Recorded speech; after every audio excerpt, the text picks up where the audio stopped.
आज मी तुमच्यासोबत unique वडापावची recipe share करणार आहे. तर तुम्ही म्हणाल युनिक कसं? तर हे वडे बनवण्यासाठी आपण बेसनचा वापर नाही करणार आहोत किंवा वडे तळणारही नाही आहोत. एकदम वेगळ्या पद्धतीने झटपट आणि टेस्टी चीजी असे आपण हे वडापाव बनवणार आहोत, जो सर्वांनाच आवडेल. तुम्हाला जर तेलकट खायचं नाही आहे पण वडापाव खायचा आहे, तर मग ही रेसिपी नक्की पहा, तुम्हाला ही खूप आवडेल. यासोबतच आपण हिरवी चटणी आणि झटपटीत अशी तिखट लाल चटणी बनवणार आहोत, ज्यामुळे या वडापावची टेस्ट एकदम जबरदस्त होते. तर एकदा नक्की बनवून पहा. तुम्हाला ही रेसिपी कशी वाटली आणि मला कमेंट्समध्ये जरूर सांगा. या अशा छान छान रेसिपीसाठी आपल्या चॅनलला सबस्क्राईब करायलाही विसरू नका. सोबतच बेल आयकॉनवरती नक्की क्लिक करा. तर आता आपण सुरुवात करूया. सर्वप्रथम तिखट लसूण चटणी बनवण्यासाठी एकदम सोपं आहे आणि साहित्यही कमी लागतं. तर त्यासाठी बघा, इथे मी कढई घेतली आणि त्यामध्ये घेते पाव कप एवढे शेंगदाणे कच्चे. हलके भाजून घ्यायचे आहेत आपल्याला. जास्त करपवायचे नाही आहेत किंवा साल याची काळी पडेपर्यंत वगैरे आपल्याला भाजायचं नाही. फक्त आपण जे यामध्ये साहित्य वापरणार ना, त्याच्यामधला जो ओलसरपणा असतो ना, तो आपल्याला कमी करायचा आहे. म्हणजे काय होईल, आपली चटणी जी आहे जास्त दिवस टिकेल. आता हलकीशी भाजल्यानंतर यामध्ये सुक्या लाल मिरच्या घालते, 5-6 घालायच्या. यामुळे काय होतं, तर मस्त असं चटणीला जो एक टेक्चर येतो छान असं आणि टेस्टही खूप छान येतं. तर हलकासं जी हिरवी लाल मिरची असते ना, ती थोडी ओलसर असते, नरम असते. त्यामुळे जरा गरम केली ना की कुरकुरीत होते आणि वाटलीही पटकन जाते. बघू शकता आता एकदम नरम आहे. थोडीशी अशी कुरकुरीत होईपर्यंत एकदम मंद गॅसवरती आपल्याला ही भाजायची आहे. जास्तही भाजलं ना तर लक्षात ठेवा चटणीची टेस्ट बिघडते. त्यामुळे हलकंसं आपल्याला परतून घ्यायचं आहे. आता थोडंसं परतल्यानंतर यामध्ये घालते सुकं खोबरं. तर 1 कप भरून मी सुकं खोबरं घातलेलं आहे. जास्त प्रमाणात ही चटणी बनवून तुम्ही अगदी बिना फ्रीजचीही महिनाभर स्टोअर करून ठेवू शकता. अजिबात खराब होणार नाही. जेव्हा कधी तुम्हाला वडापाव बनवायचं मन होईल तर झटपट तुम्ही ही चटणी वापरू शकता किंवा पोळीबरोबर भाकरीबरोबरही खूप छान लागते.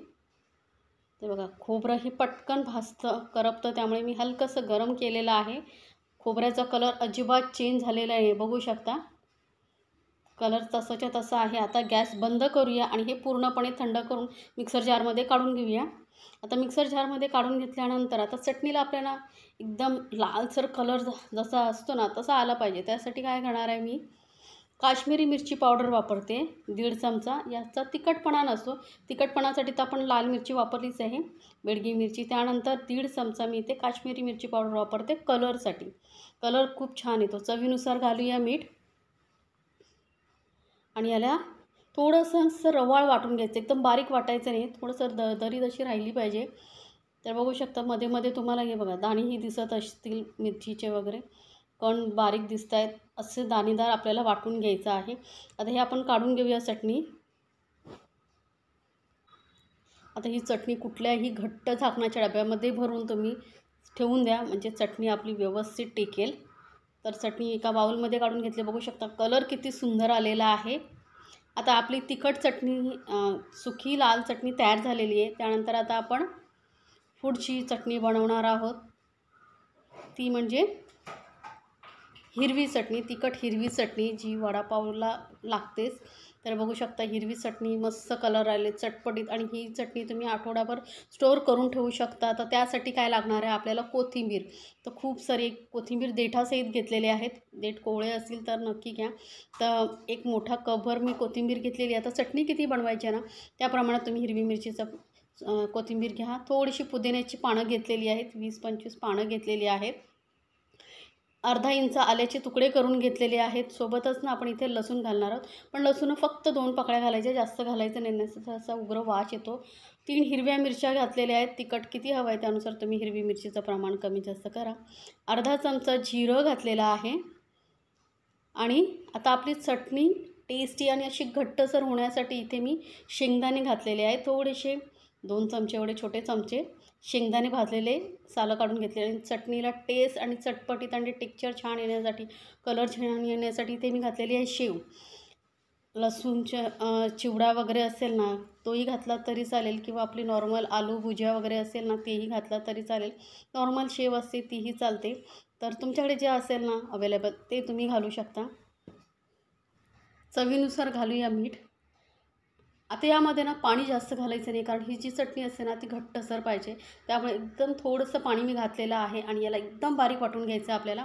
जेवढं होईल तेवढी बारीक चटणी वाटून घ्यायची. तर चटणीचा कलर बघू शकता किती सुंदर आलेला आहे आणि जबरदस्त टेस्टी असे आपली चटणी झाली. ही चटणी तुम्ही वडापावसाठी किंवा सँडविचसाठीही वापरू शकता. सँडविच ही जबरदस्त लागतात. तर ही आपण चटणी झालेली आहे तयार. त्यानंतर आपण इथे अजून एक काम करणार आहोत, ते म्हणजे गार्लिक बटर बनवायचं आहे. तर एक मोठा चमचा ना मी बटर घेतलेले आहे. बटर थोडं सॉफ्ट पाहिजे. फ्रीजमधून काढून तुम्ही आधी थोडा वेळ ठेवा, म्हणजे असं नरम झालेलं बटर आपल्याला पाहिजे. एकदम वितळून घ्यायचं नाही आहे मला.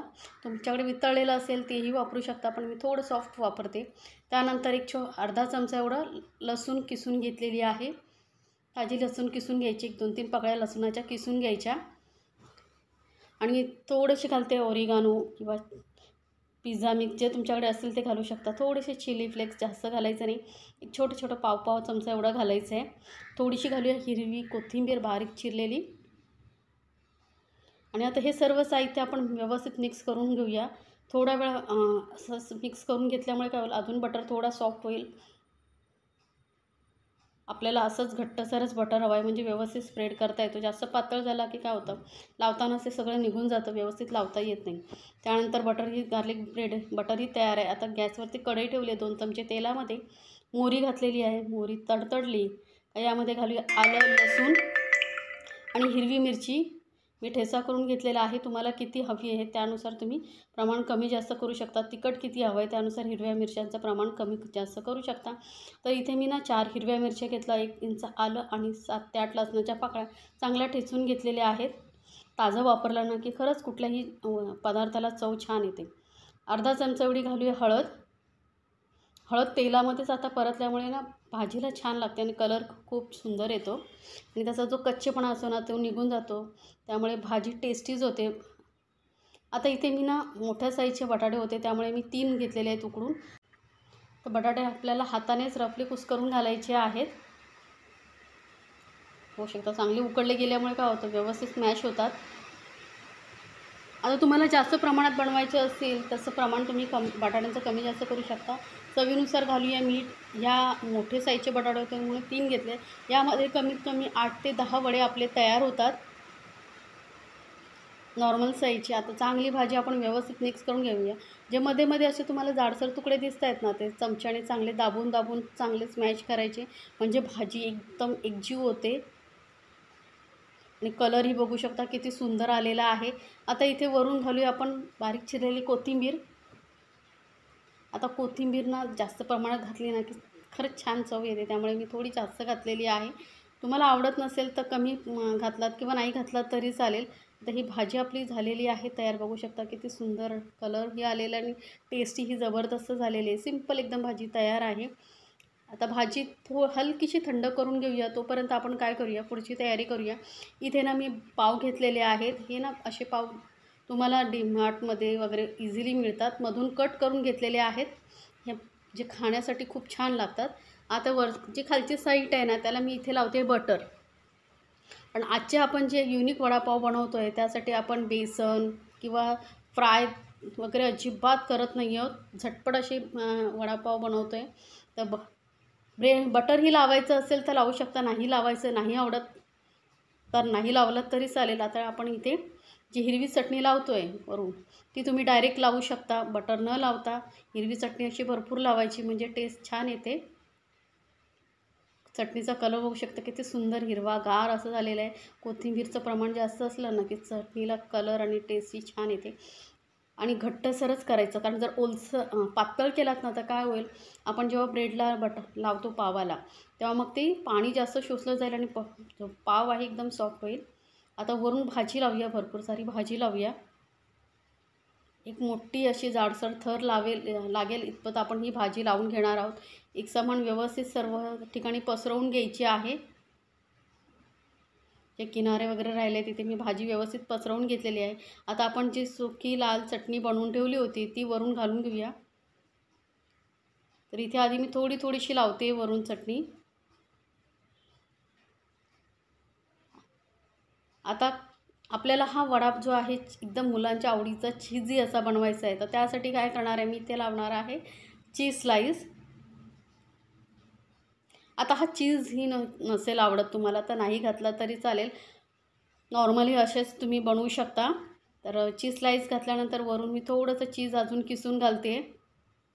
आणि हे चीजी युनिक वडे ना, वडापाव खूप छान लागतो. मुलांना खरंच असं चीज वगैरे घालून दिलं की आवडीने खातात. त्यामुळे मग मुलांच्या आवडीसाठी मी थोडं चीज जरा जास्त प्रमाणात घालते. मी सांगितल्याप्रमाणे तुम्हाला नाही आवडत चीज, नाही घातलं तरी चालेल. थोडं लाल सुकी मिरचीचं प्रमाण वाढवा तरीही चालेल. आता वरून थोडीशी परत सुकी लाल चटणी घालते. मस्त असं कलर पण बघू शकता किती सुंदर दिसतोय. झटपट असा हा युनिक वडापाव तुम्ही नक्की बनवून बघा आणि मला कमेंट्समध्ये जरूर सांगा तुम्हाला ही रेसिपी कशी वाटली. काय काय लोकांना काय असतं, तेलकट खायचं नसतं, बेसन खायचं नसतं, मग त्या लोकांसाठी हे एक छान असं ऑप्शन आहे. तर नक्की बनवून ट्राय करून बघा. आता आपण जे गार्लिक बटर बनवून ठेवला होता तो लावून घेऊया वरती, व्यवस्थित लावून घेऊया. यामुळे हा जो वडा आहे ना खूप टेस्टी लागतो. आता तुमच्याकडे या पद्धतीचे पाव नाही भेटले तर नॉर्मल जे वडापावसाठी पाव वापरले जातात तेही वापरलात तरी चालेल. तर बटर वरून लावून घेतलेला आहे चांगला. गॅसवरती ना मी पॅन गरम करत ठेवलं, एकदम मंद गॅसवरती ठेवायचं आहे, जास्त गॅस फास्ट ठेवायचा नाही आहे. आणि यालाही थोडंसं गार्लिक बटर लावून घेऊ. हे जास्त लावायचं नाही, हलकासा लावून घ्यायचं आहे.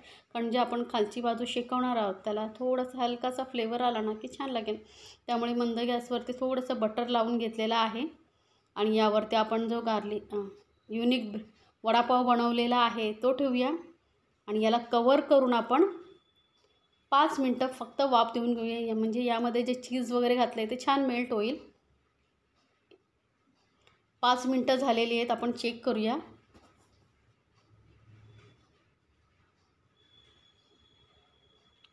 तर बघू शकता मस्त असं चीजी असा आपला युनिक वडापाव तयार झालेला आहे. तर नक्की बनवा आणि मला कमेंट्समध्ये जरूर सांगा तुम्हाला ही रेसिपी कशी वाटली. अशा छान छान रेसिपीसाठी आपल्या चॅनलला सबस्क्राईब करायला विसरू नका. सोबतच बेल आयकॉनवरती नक्की क्लिक करा. म्हणजे काय होईल, माझे जे नवीन व्हिडिओ येणार ना त्याची नोटिफिकेशन लगेचच तुमच्यापर्यंत पोहोचेल. कारण माझ्या चॅनलवरती अशाच एकदम वेगवेगळ्या पद्धतीच्या रेसिपी असतात ज्या तुम्ही पाहू शकता. सोबतच आपण हिरवी चटणी आणि सुकी लाल चटणीही ठेवलेली आहे. तर नक्की बनवा आणि आपल्या फॅमिलीसोबत एन्जॉय करा. गरमागरम टेस्टी चीजी वडापाव. एक वडा मी तुम्हाला तोडून दाखवते, किती सुंदर टेक्स्चर आलेलं आहे बघू शकता. एकदम चीजी टेस्टी झणझणीत असा वडापाव. चीज बघू शकता छान असं मेल्ट झालेलं आहे. एकदम तोंडात टाकताच जबरदस्त टेस्टी लागणारा हा वडापाव, युनिक वडापाव.